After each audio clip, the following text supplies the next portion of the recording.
Hello viewers, আজকে আমি আমার নতুন রেসিপি নিয়ে চলে আসলাম। আজ আমি রান্না করব দই রুই।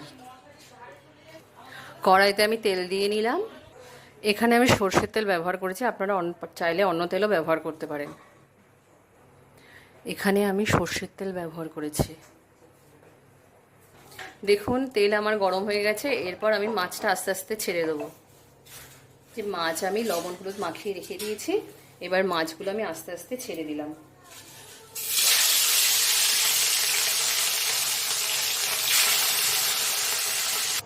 দেখুন মাছ আমার ভাজা হয়ে গেছে। মাছগুলো আমি এরকম হালকা করে ভেজে নিয়েছি।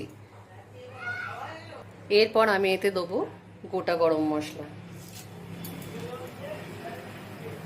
গোটা গরম মশলা দেওয়ার পরে দেবো আমি কুচনো পেঁয়াজ।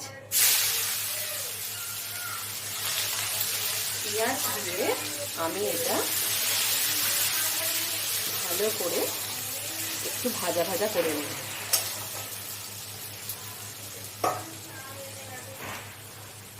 পেঁয়াজটা আমার ভাজা ভাজা হয়েছে। এরপরে আমি দেবো এতে রসুন বাটা। রসুন বাটা দিয়ে এটা আমি একটু মিশিয়ে নেব। পেঁয়াজ রসুনটা আমার একটু ভাজা ভাজা হয়ে গেছে। এরপরে দেবো আমি এতে টমেটো কুচি। টমেটো কুচি দিয়ে এটা আমি ভালো করে ভেজে নেব। দেখুন মশলাটা আমার ভাজা ভাজা হয়ে এসছে। এর মধ্যে আমি একটু দেবো জিরের গুঁড়ো। জিরের গুঁড়ো দেওয়ার পরে তারপরে দেবো একটু সামান্য পরিমাণে লবণ দিয়ে এটাকে ভালোভাবে একটু কষিয়ে নেব।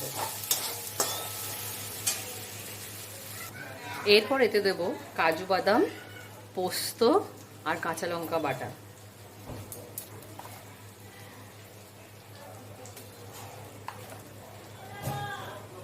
এখানে আমি 3 চামচ নিয়ে নিলাম। আপনারা একটু পরিমাণ বুঝে নিয়ে নেবেন। যতটা মাছ সেই পরিমাণ বুঝে এই বাটাটা নেবেন। এরপরে এর মধ্যে আমি দিয়ে দিলাম ফ্যাটানো টক দই। টক দইটা দিয়ে গ্যাসের আঁচটা একটু আমার আস্তে রাখবো, যেহেতু তা নাহলে টক দইটা ফেটে যেতে পারে। টক দইটা দিয়ে আমি মশলাটাকে এরকম করে আর একটু কষিয়ে নিলাম। দেখুন মশলাটা আমার কষানো হয়ে গেছে, মশলাটা থেকে তেল ছেড়ে দিয়েছে। এবার আমি এই ভাজা মাছগুলো ছেড়ে দেবো এতে। দেখুন আমার জল দিয়েছিলাম, জল দিয়ে জলটা ফুটে উঠেছে। এবার ভাজা মাছগুলো আস্তে আস্তে ছেড়ে দেবো।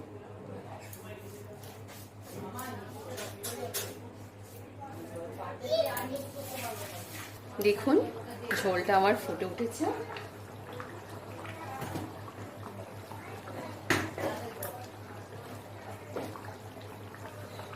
এরপরেতে আমি পরিমাণ মতো লবণ দিয়ে দেবো আর দেবো সামান্য একটু চিনি।